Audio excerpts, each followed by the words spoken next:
Christ est ressuscité, il est vraiment ressuscité. Bonjour et bienvenue pour ce mardi de l'octave de Pâques. C'est aussi Pâques, tout comme le dimanche, donc réjouissons-nous et fêtons-nous une bonne Pâques. Aujourd'hui, l'Église nous propose de lire l'Évangile selon Saint Jean, au chapitre 20, les versets 11 à 18. En ce temps-là, Marie-Madeleine se tenait près du tombeau, au dehors, tout en pleurs. Et, en pleurant, elle se pencha vers le tombeau. Elle aperçoit 2 anges, vêtus de blanc, assis l'un à la tête et l'autre aux pieds, à l'endroit où avait reposé le corps de Jésus. Ils lui demandent « Femme, pourquoi pleures-tu » Et elle répond « On a enlevé mon Seigneur, et je ne sais pas où on l'a déposé. » Ayant dit cela, elle se retourna. Elle aperçoit Jésus qui se tenait là, mais elle ne savait pas que c'était Jésus. Jésus lui dit « Femme, pourquoi pleures-tu ? Qui cherches-tu » Le prenant pour le jardinier, elle lui répond « Si c'est toi qui l'as emporté, dis-moi où tu l'as déposé, et moi j'irai le prendre. » Jésus lui dit alors « Marie ». S'étant retournée, elle lui dit en hébreu « Rabouni », c'est-à-dire « Maître ». Jésus reprend « Ne me retiens pas, car je ne suis pas encore monté vers le Père.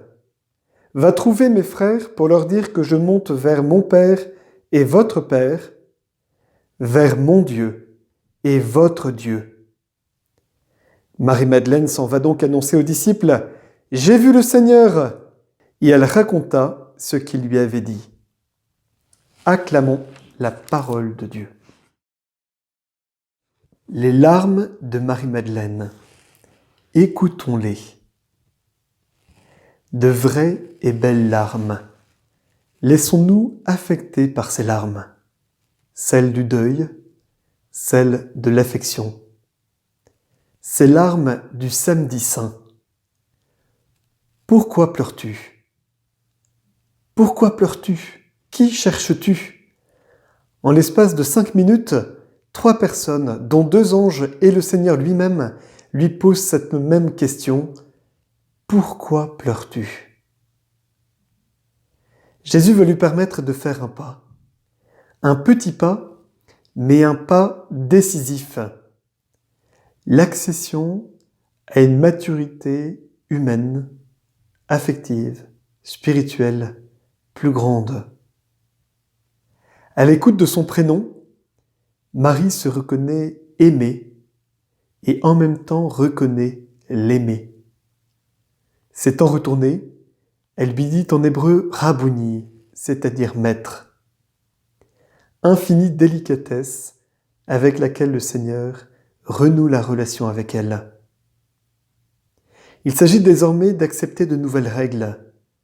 Ne me retiens pas, que l'on pourrait aussi traduire « ne me touche pas ».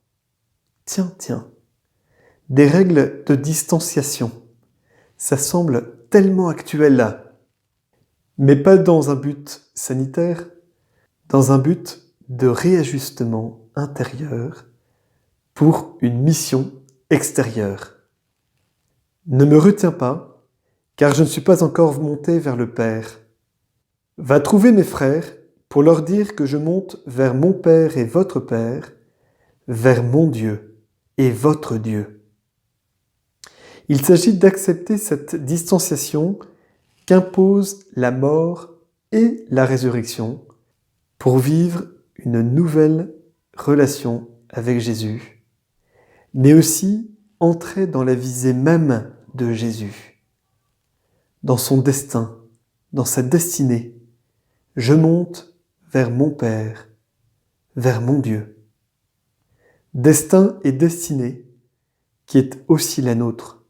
Je monte vers mon Père qui est aussi votre Père, vers mon Dieu qui est aussi votre Dieu. Comment recevons-nous aujourd'hui cette parole du Seigneur ? Que cherchons-nous ? Pourquoi pleurons-nous ? De quoi nous inquiétons-nous ? Laissons le Seigneur nous ouvrir lui-même son chemin, qu'il devienne aussi notre chemin.